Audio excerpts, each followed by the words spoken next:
Il y a des choses que tu cherches trop vite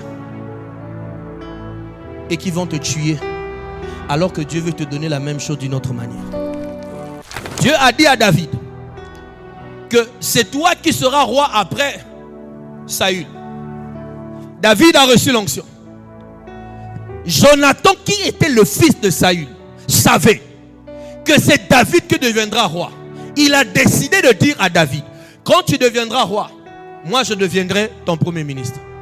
Je ne veux pas me battre avec toi pour prendre cette place. Si Dieu te l'a donné, même si c'est moi le fils de Saül, qui pour lui je dois devenir roi, moi je décide de te laisser parce que je ne veux pas chercher ce que Dieu ne m'a pas donné.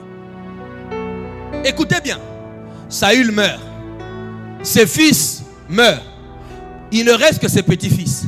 Lorsque Saül meurt, on enterre. David dit au peuple d'Israël: Dieu m'avait oint pour devenir roi sur la maison d'Israël après Saül. Me voici, je suis proche de chez vous.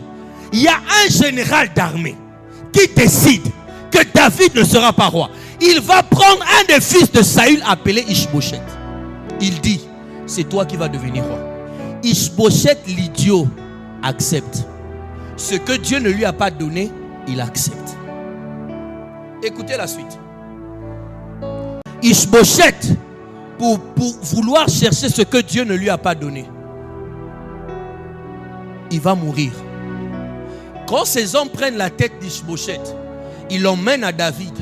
David leur dit: ne pensez pas que le fait que vous m'avez emmené cette tête, que je vais vous laisser en vie. Je ne vous ai pas envoyé. Même si Dieu a dit que c'est moi qui serai sur le trône, s'il y a quelqu'un d'autre, le Dieu qui a parlé, il sait lui-même comment gérer les affaires que lui seul a déclaré. C'est pas à vous d'aller tuer un homme. Mais ce qui m'étonne ici, pourquoi j'appelle Ishbosheth un idiot?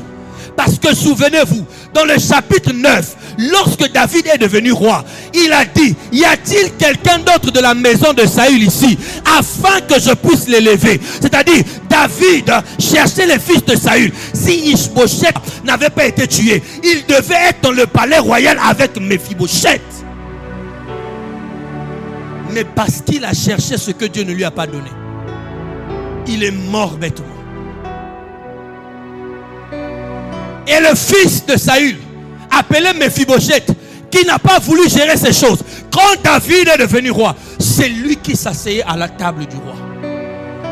Il y a des choses que tu cherches trop vite et qui vont te tuer, alors que Dieu veut te donner la même chose d'une autre manière.